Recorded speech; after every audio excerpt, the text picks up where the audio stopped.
আমার বাবা এসব করছে। You failed as a father and a husband. Tollywood থেকে রাজনীতি সব জায়গাতেই যার দাপট সেই অভিনেতা ও বিজেপি বিধায়ক হিরণ চ্যাটার্জি। কিন্তু এবার তার ব্যক্তিগত জীবন ঘিরে এমন এক বিতর্ক যা রীতিমতো উত্তাল করে তুলেছে নেট দুনিয়া। সম্প্রতি সামনে এসেছে হিরণ চ্যাটার্জির দ্বিতীয় বিয়ের খবর।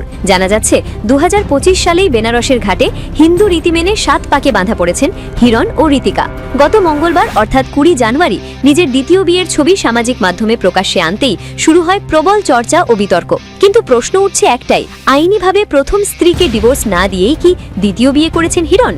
এই বিয়েই মানতে পারছেন না হিরণের প্রথম স্ত্রী অনিন্দিতা চ্যাটার্জি। মেয়ে নিয়াশা চ্যাটার্জিকে সঙ্গে নিয়ে তিনি সরাসরি থানার দ্বারস্থ হয়েছেন বলে খবর। জানা যাচ্ছে হিরণ ও অনিন্দিতার মেয়ে নিয়াশার বয়স 19 বছর। তিনি কলকাতার একটি কলেজে পড়াশোনা করছেন। বাবার দ্বিতীয় বিয়ের খবরে মানসিকভাবে ভেঙে পড়েছেন নিয়াশা।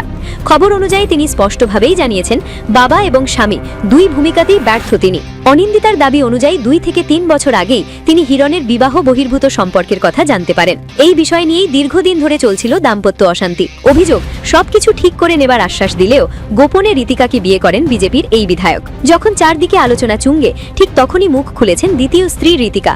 সামাজিক মাধ্যমে একটি স্ট্যাটাসে তিনি দাবি করেছেন হিরণের সঙ্গে তার 5 বছরের সম্পর্ক।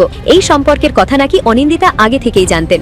এমনকি আইনজীবীর মাধ্যমে ডিভোর্স নোটিশও পাঠানো হয়েছিল। অন্যদিকে অনিন্দিতার বক্তব্য, মেয়ের ভবিষ্যৎ ও পরিবারের সম্মানের কথা ভেবে এতদিন তিনি চুপ ছিলেন। তবে এবার তিনি আইনের পথেই লড়াই চালাবেন। এই মুহূর্তে গোটা বিষয়টি আইনি প্রক্রিয়ার অধীন। সত্যের শেষ কথা বলবে আদালতই। তবে প্রশ্ন থেকেই যাচ্ছে, জনপ্রিয় অভিনেতা ও জনপ্রতিনিধির ব্যক্তিগত সিদ্ধান্ত কতটা প্রভাব ফেলবে তার রাজনৈতিক ও সামাজিক ভাবমূর্তিতে।